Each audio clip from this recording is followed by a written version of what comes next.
एक खास शख्सियत के साथ मुलाकात। देखिए जयदेव पटेल के साथ नंबर 1 इंडिया न्यूज पर रोजाना रात 9 बजे। नमस्कार व्यूअर्स, मैं जयदेव पटेल और आप देख रहे हैं नंबर 1 इंडिया न्यूज। आपका एक बार फिर स्वागत है एक खास शख्सियत के साथ मुलाकात प्रोग्राम में।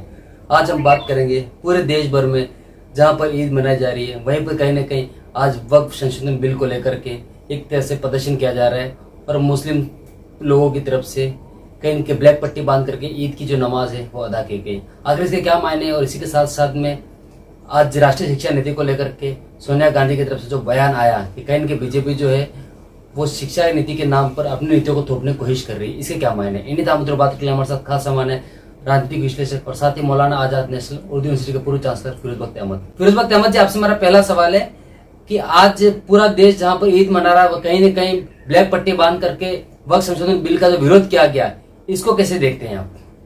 नहीं, उसको मैं ठीक नजर से नहीं देखता। देखिए, ईद का दिन है, त्योहार का दिन है, खुशी का दिन है और काली पट्टी बांधकर बाहर निकलना, नमाज पढ़ना, ये एक बड़ा नेगेटिव मैसेज भेजेगा पूरे मुस्लिम कौम का। हालांकि बहुत से लोगों ने पट्टी नहीं बांधी, जो लोग भड़कावे में आ गए, बहलावे फुसलावे में आ गए, लटकाने झटकाने में आ गए, उन्होंने बेशक पट्टी बांधी, लेकिन उन बेचारों को पता नहीं कि क्या है। उनको ये नहीं पता वक्फ बोर्ड में सबसे ज्यादा बेईमानी जो है वो वक्फ के उन मुस्लिम ऑफिसर्स ने करी है, जो वहाँ पे कोई वकील था, कोई वहाँ एडमिनिस्ट्रेशन में था, खुर्द कर दी सारी वक्फ की 9 लाख करोड़ जो है 9 लाख 9.5 लाख एकड़ जमीन है, सबको उसको फ्री में जो है सुपुर्द कर दिया। अब सरकार ये चाहती है कि जो वक्फ कमेटी, ये जो वक्फ बोर्ड है, कायदे से इनका फायदा मुस्लिम बेवाओं को, मुस्लिम बच्चों को, गरीब बच्चों को उनकी तालीम के लिए हो, उनके मामलात के लिए हो।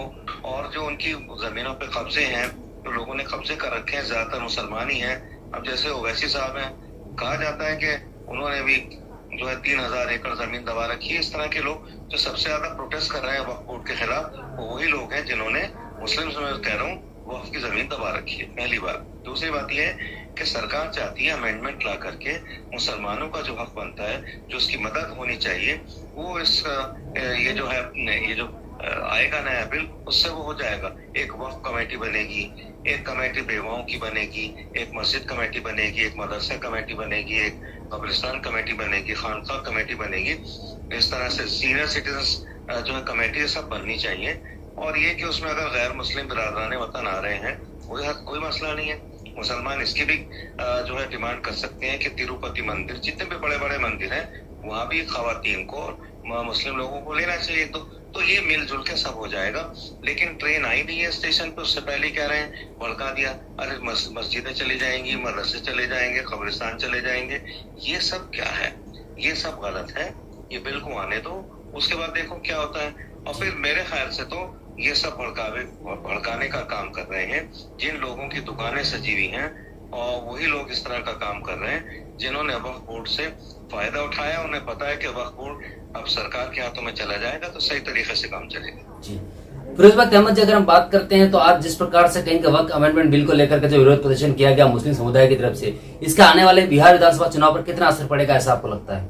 जी, मुस्लिम पर्सनल लॉ बोर्ड को ज्यादातर मुसलमान जानते नहीं है, इसको एक एनजीओ समझते हैं, और वो समझते हैं हमारे धार्मिक मामलों के लिए ये ऑर्गेनाइजेशन कुछ काम कर रही है।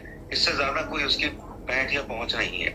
दूसरी बात ये, मुसलमानों को हमेशा वो भड़काती चली आ रही है और बहलाती फुसलाती चली आ रही है, भटकाती चली आ रही है। तो मुस्लिम पर्सनल लॉ बोर्ड ने कोई ढंग का काम मुसलमानों के लिए नहीं किया है, सिवाय इसके कि मुसलमानों को उसने हमेशा कटघरे में खड़ा करवाया, बीजेपी सरकार के जरिए या फिर जो पहले सरकारें थी।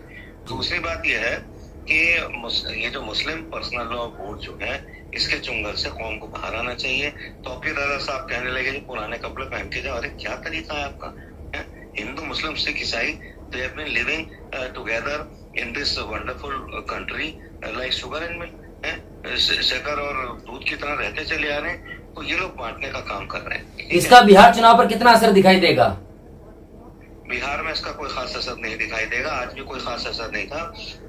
ज्यादातर लोग बगैर उसके आए थे, पट्टी के, और अच्छे कपड़ों में आए थे। ये देखिए, ये लंबी चलने वाली चीजें नहीं है, ठीक है? इस बात का मैं आपको अश्योरेंस देता हूँ। फिरोज भाई तहमद जी, आपसे मेरा एक आखिरी सवाल है कि राष्ट्रीय शिक्षा नीति में जो बदलाव किया गया उसको लेकर सोनिया गांधी ने आज हमला बोलते हुए ये कहा कि राष्ट्रीय शिक्षा नीति है उस पर कहीं न कहीं बीजेपी अपनी नीतियों को थोपने के लिए इस तरह की नीति का प्रयोग कर रही है। अरे नहीं यार, देखिए ऐसा है, सोनिया गांधी एक बड़े परिवार से आती हैं। मैं उनके खिलाफ, एक लेडी भी है, कुछ खिलाफ उनके बोलना नहीं चाहता, लेकिन बस मैं यही कहना चाहता हूँ कि उनके अपने खानदान में मैं समझता हूँ राजीव गांधी जी के बाद कोई खास पढ़ा लिखा आदमी नहीं पैदा हुआ। वो भी शायद बहुत ज्यादा पढ़ी लिखी नहीं है, लेकिन ठीक है, विद ऑल ड्यू रिगार्ड्स हुआ, उनको इस तरह की बातें नहीं करनी चाहिए। अगर वो सियासत में आना चाहती हैं, अगर वो कुछ बनना चाहती हैं, प्रधानमंत्री बनना चाहती हैं, अपने बेटे को बनाना चाहती हैं, शौक से बनाइए। हिंदुस्तान सबको इजाजत देता है। या चाय वाला जब बन सकता है प्रधानमंत्री, वो तो बहुत बड़े परिवार से हैं, तो उनको पॉजिटिव बात करनी चाहिए, लोगों की खिदमत करना चाहिए। और इस तरह के जो उल जलूल और चंडू खाने की जो बातें निकाल के लाती रहती हैं, या उनके साहबजादे लाते रहते हैं, राहुल साहब, इससे बचना चाहिए। आम लोगों का साथ दीजिए, उनकी बात को समझिए, हिंदू मुस्लिम के और ये बीजेपी और ये कांग्रेस के जाल से बाहर आइए। फिरोज भाई तहमद जी, आपने हमारे लिए समय निकाला, उसके लिए आपका बहुत बहुत धन्यवाद। बहुत बहुत शुक्रिया आपका।